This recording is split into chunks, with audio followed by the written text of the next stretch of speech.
Welcome back to the Realms of Adventure. I'm Ron, one of the GMs here, and today I'd like to take you back in time and do a little ShadowDark update for you.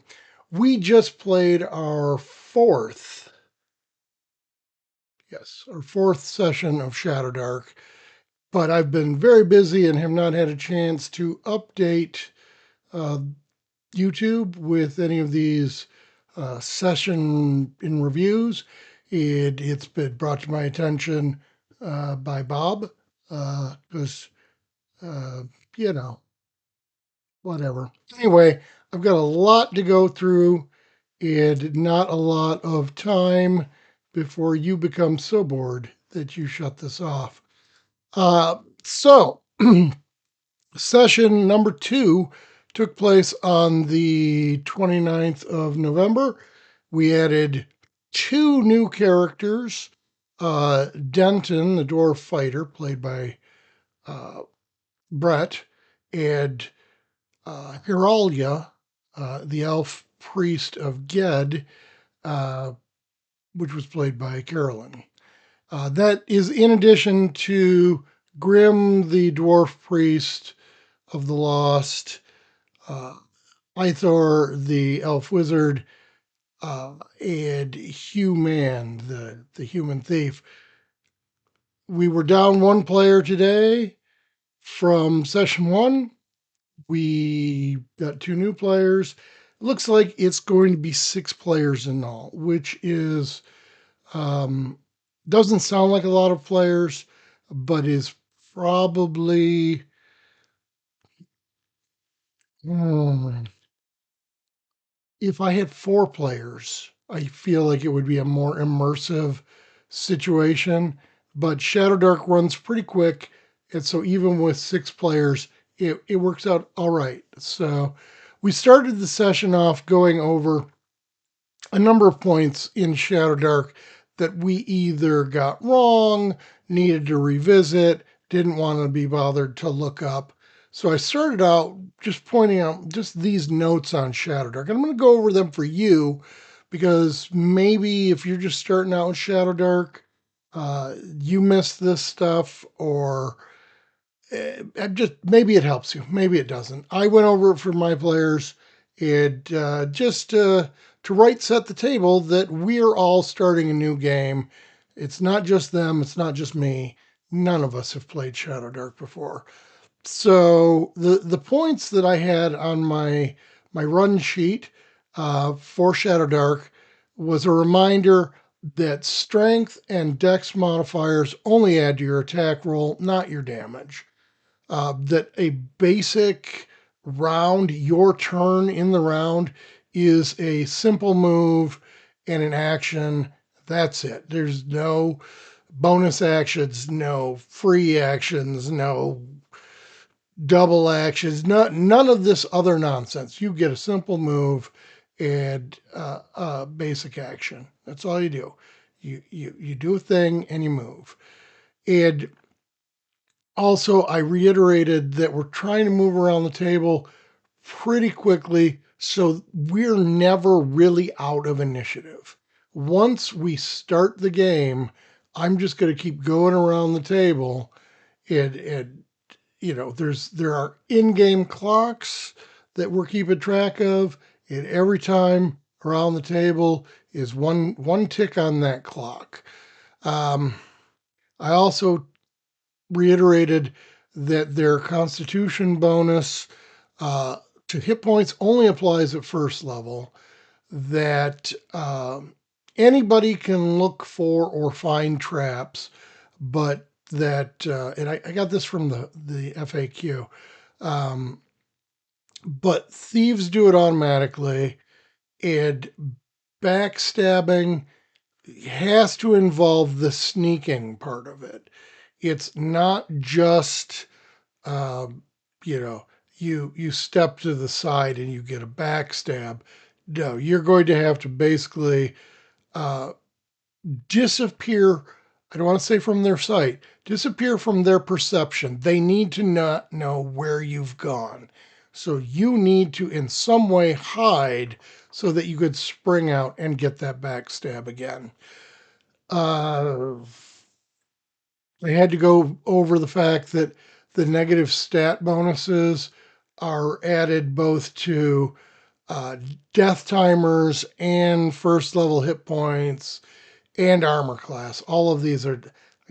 I mistakenly thought that they did not apply, but they do. Negative numbers are bad, which makes sense. Um, all of my players and I are coming from D&D. They all want to roll for everything. They all want to know what to roll. I reiterated that if they can explain to me what they're doing and how they're doing it, they can roll on whatever they think is appropriate. Unless I ask for something specific, they could tell me what they're doing. And we don't need to roll for everything. If there's a negative consequence, we roll. If it requires some sort of skill or precision, we will roll. If there's a time pressure, we roll. Otherwise, it just happens. You got plenty of time. Maybe I click off a couple of more minutes on my sheet, but it just happens. Perhaps the biggest mistake I was making initially is that I was rewarding experience points for combat. You don't do that in ShadowDark. ShadowDark XP is for treasure.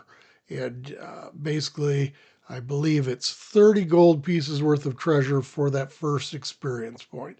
And it's not one experience point for every 30 gold pieces. 30 gold pieces is the threshold whereupon you get an experience point. And then from there, it scales. I already mentioned that we're never out of initiative order, which we went over. And that really, not so much that it's a problem, but if everyone is worried that you're not going to get to their turn, there's a lot of crosstalk, a lot of shouting out. If we just kind of stay going around that table, go clockwise from my seat, then everybody gets a turn and it's just bam, bam, bam, bam, bam. We're around the table and the next round is going. Leveling up, I did make the mistake of telling them that it was 10 experience points a level. That's not accurate. It's actually your level times 10 experience points. So first level is 10, second level is 20, third level is 30. You once you hit that level mark, you drop whatever experience points, and you basically just start from scratch. I also mentioned that what made their characters unique was the fact that they get a talent every level, and I had to clarify that they only get talents at odd numbered levels. So you get your first talent at first level, and then you get one at 3 and 5 and 7 and 9, and blah blah blah blah blah. There's only 10 levels. Everybody seems to be enjoying the game. The inclination I have currently is maybe to take this to 10th level and see how it goes. If everybody absolutely loves it, we will continue. Otherwise, we'll move on to something else. I did give them the rest of the rumors about the Lost Citadel. So they have all six. Checking my list here. Looks like all six of the rumors they've now got. So for you, the viewing audience, that would be ancient kings who dwell in the citadel possessed magical weapons that were feared far and wide. A savage minotaur drenched in blood stalks the citadel halls. Piles of gems and gold lie about as if totally forgotten. Beware when touching the body of a dead citadel dweller. Opportunistic gray-furred beastmen haunt the shadows, and the citadel is rife with secret rooms and passageways. That's they now know everything that the street has to tell them about the citadel, and I gave them a couple of other rumors, but kind of about the world, just trying to gauge what they might want to do next. I was not sure how much time we would actually spend in the Citadel. Um, as I mentioned, we technically just finished the fourth session. They're still in there. They've only cleared half the place. They intend to go back for session 5. But in session 2, as I mentioned, we had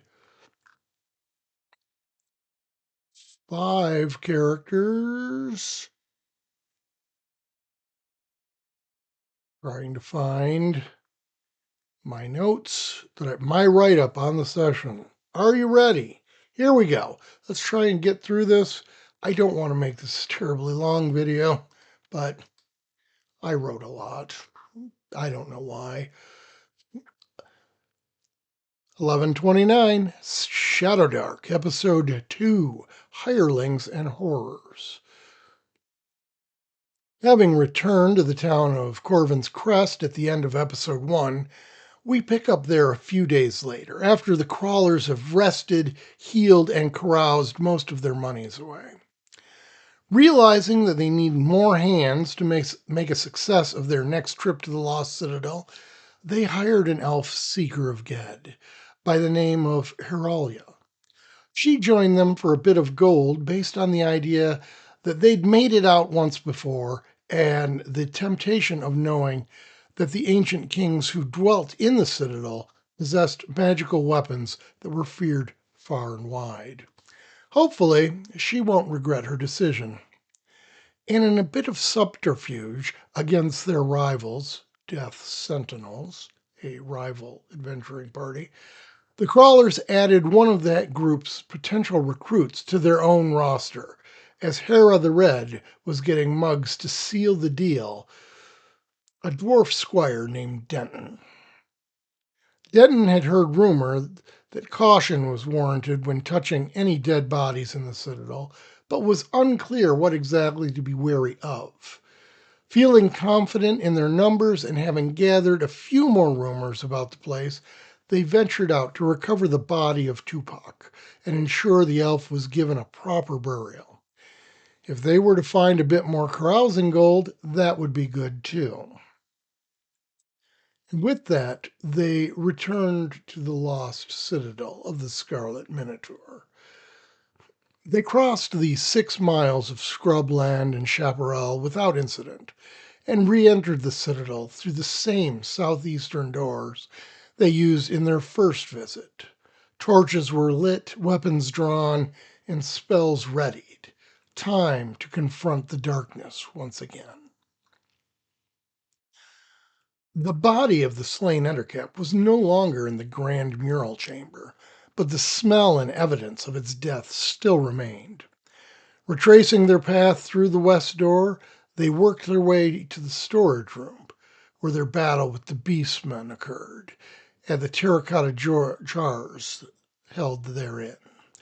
All 7 of the corpses were still there, and the combination of the decomposing bodies and the sulfur in the air made it an unpleasant stop.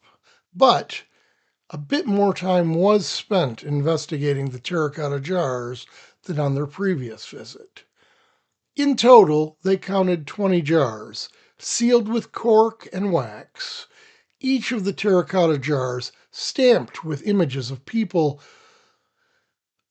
carving wheat with scythes. Within the jars, they found a sticky black mush that was off-gassing the foul sulfur odor.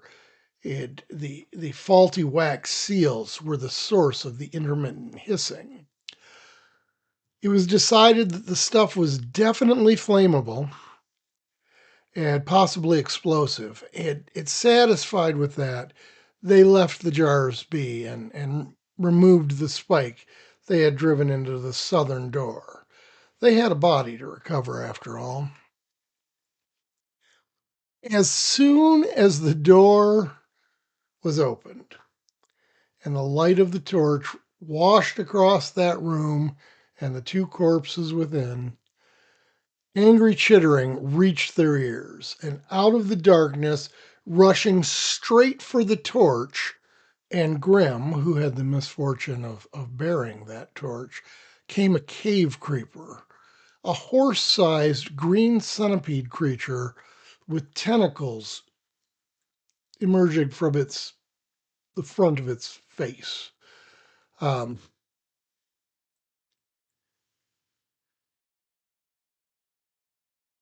wait, a horse-sized green centipede creature would have been bad enough, but the cave creeper sports a face full of paralytic tentacles and a penchant for eating anything it can catch. The battle was short, and the beast wounds sprayed ichor over both the corpses and their equipment before the thing collapsed atop the broken bull statue. Seeing no obvious entry for this thing into this sealed room, they decided it had been manifested by the dark for the express purpose of killing them. Realizing that the bodies of both Tupac and Orwin the Younger, if you remember, was the body that was already in there, and they just sealed Tupac up with that body. But both Tupac and Orwin had been partially eaten. Uh, our crawlers decided to cover the bodies with stone from the rubble, speak the rituals, and imagine that the two fallen crawlers would understand. Hugh donned Orwin's green cloak, and Denton took possession of the twice besmirched chain coat,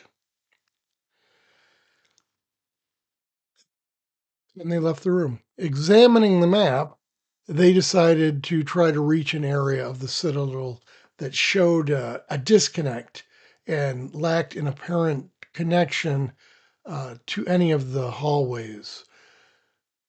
A secret central complex within the Citadel proper.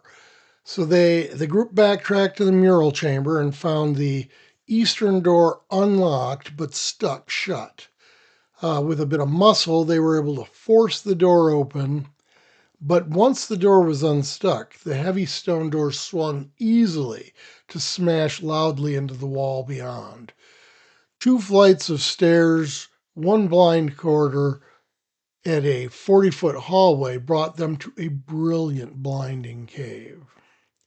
As the torch reached the walls, countless shards of smooth quartz reflected the light of their torch.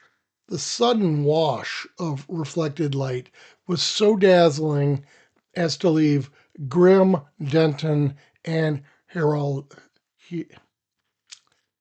Her name's going to give me problems. Herolia's blinded. All three of them failed their saves. Ithor and Hugh immediately took up defensive positions around their blinded companions and waited for everyone's eyes to adjust. Um, Once that occurred, they realized just how large this cave was. Uh, the reflective nature of that quartz meant that the entire place, despite the largeness of the cavern and the fact that they were only using one torch, that was sufficient to illuminate the entire cave as the light bounced around all that quartz.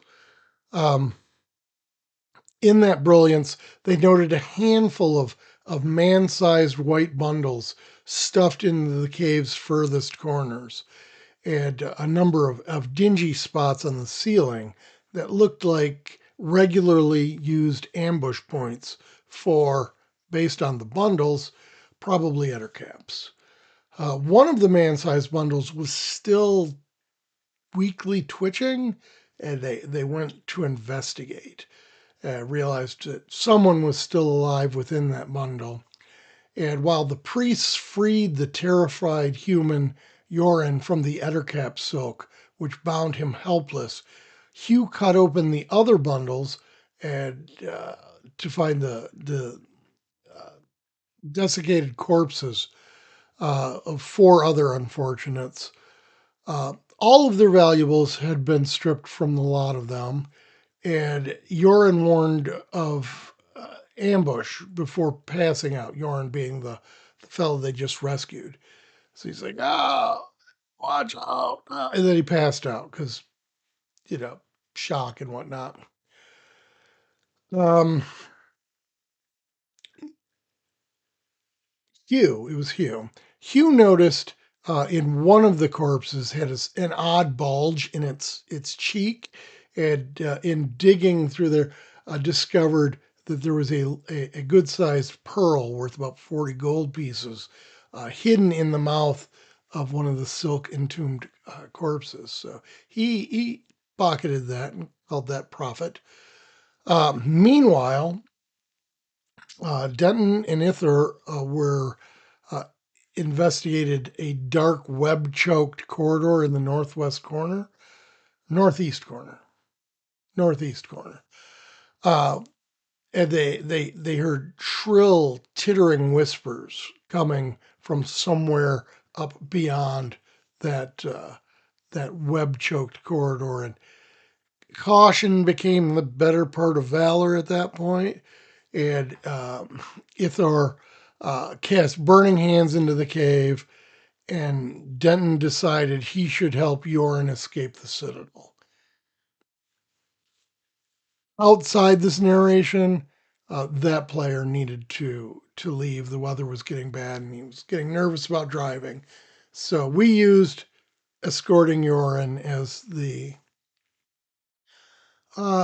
explanation for why he was disappearing. So he helped Yoren escape the Citadel, leaving the other players to deal with whatever was going on. So Ithor uses burning hands, and flames rush forth from the wizard's hands. At the tunnel, and then the entire cave beyond erupt in a whoosh of flame as the entire web choked cave beyond catches fire, but only for a few brief moments. I haven't set giant spider webs on fire, but I envision it's a lot like pine needles where they just go up. It's a quick, fast burn, not much left at the end of it. Um, so yeah, there was a big whoosh of flame. The entire web choked cave caught fire for a brief few moments. The cave beyond was free of webbing, but unbeknownst to the crawlers, they had destroyed their first magical treasure. There was a scroll hidden in that room amongst the webbing, and well, scrolls are made of paper, and it got all burned up. I didn't even tell them it was there, but maybe they'll know when they if they watch this. I don't know if they do. Bob better, since I'm doing this for him. But whatever. It's neither here nor there. Anyway, a shrill tittering went from. This needs to be rewritten. The shrill tittering went from tittering whispers to surprised squeals, and then as the flames burnt themselves out and revealed the entrance to the Ettercap nest, they became angry clacking and hissing. A handful of very angry Ettercaps emerged in a rush to deal with these firebugs, and outnumbered and outgunned, the crawlers headed for the exit with all due speed. They went full retreat at this point, not pausing until the mural shaped door was closed at their backs, and then only long enough to note the unmoving, armless corpse of Yoren and the complete absence of Denton the dwarf.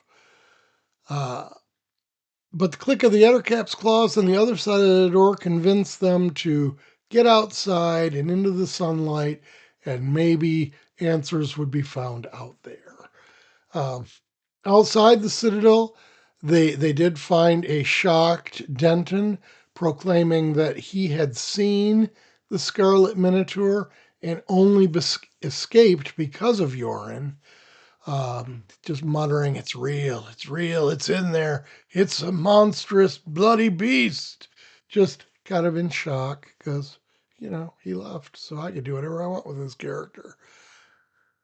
They returned to Corvin's Crest, the town that all of this seems to be starting and ending in, and having survived yet another excursion into the Lost Citadel, the crawlers partook in a bit of team building and character bonding. Mostly this involved a worthy night of festivity, a lot of drinking, even more bragging, and all of the requisite carousing that one can do at the 30 gold piece tier. Um, the result, Heralia was locked in the stocks for 4 days and was fined for setting a building on fire. Hugh survived a blindfolded knife throwing demonstration unscathed and claimed to have seen the Lady of Luck smile upon him. He also woke in the morning with a vague recollection that Yao One Eye of Death Sentinels, one of their rivals, had taken his stuff, but in checking, he found that he was both not missing anything and had apparently not secreted anything away in his hidey hole. Everything he owned was on his person, inconvenient and even a bit odd, I would say. Uh, Truth be told, uh, he hid his stuff, left, saw Yao, One Eye watching him leave, that went back in, got his stuff, took it all with him so that it wouldn't be stolen from him. But at that point, his character was very drunk, and so he passed out and woke up with all of his stuff and that memory.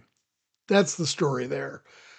Ithor led an entire tavern in a wildly insulting song about a disliked noble, Lord Isilden of Eastrook, and made an ally of the famous goblin bard Plock, Pretty Boy Wilden. Uh, don't know what'll come of that. Probably something at some point. Grimm was locked in the stocks for 3 days and was fined for being an accomplice to setting a building on fire. The same building, mind you, that Heralia went to jail for. Two of them apparently are firebugs. Also, um, they put him in jail because they figured if there's a fire, it's probably Grimm. It rounded him right up with her. Denton never changed his story about the Scarlet Minotaur, despite telling everyone the tale at least a dozen times, and he woke up blearily in his bed, still shaken by that encounter. During the session wrap up, while they were still in town, they found a few more rumors. Um, uh, what was I going to say? Three more. Yeah, they found three more rumors. Several people confirmed Denton's tale about the savage minotaur dressed in blood, which yeah, Denton swears, yeah, for real, it's a thing. A group of four half orcs announced loudly and with confidence, mind you, that piles of gems and gold lie all over the place within the citadel as if they were totally forgotten. Seems unlikely, maybe, I don't know. And more folks than could be remembered claimed knowledge of the citadel and its many secret rooms and passageways. Because everybody can claim to have been there and survived, but um, to the best of our knowledge, only our brave group of heroes, brawlers, if you will, is can actually claim to have done that. Hugh had a conversation with a halfling and learned that 15 Viperians guard a shrine to a Medusa in the jungle on the southern coast. Just throwing things out to him. Ithor came to the table the next morning retelling one of Plock's tales of adventure. Many of the details were unclear, but something about the keep of the Fallen Valley and something like free the vault of the fallen hero. It'll come to him. Just give him time. Um, Grimm made the acquaintance of an interesting young adult dwarf by the name of Bruga. He's a dwarf of willowy build and nervous disposition, easily spooked. He claims to be a locksmith, but carries himself and spends like a person of wealth and expressed indirect interest in sponsoring or being patron to the priest. See where if Grimm takes him up on that. Leaving the jail at sunrise, Heralia heard the guards talking and learned that the mysterious prisoner kept in the cellar is the renowned pirate prince, Captain Morgan Crunch. And perhaps more importantly, she learned that the pirate would be hanged at noon. This was news that she felt needed to be acted upon and with haste. Um, so the last thing that they did for session 2 is they got together and through a little bit of bribery and charm, they got into the jail. They freed Captain Morgan Crunch. As they were leaving the jail, uh, the guards basically gave them a 10 count before screaming. He wasn't going to lose his job over this, but he also wasn't going to face a half a dozen armed crazy folk. So he basically gave him a 10 count, let him get across the street, and then sounded the alarm. And that's where I left off. I left them on the run from the what am I saying? The sheriff, the town guard, and we wrapped up. And I think it went pretty well. I hope that was in some way entertaining for you and answered any questions you might have had about the initial rules that we went through. We're having a good time. Really liking ShadowDark. It is fast and a little bit deadly, but we're having fun with it. So thanks for watching. Thanks for stopping by the Realms of Adventure. I'm Ron. Hope to see you next time. Come on back. We'll talk ShadowDark number 3, confronting the Scarlet Minotaur. Thanks a lot.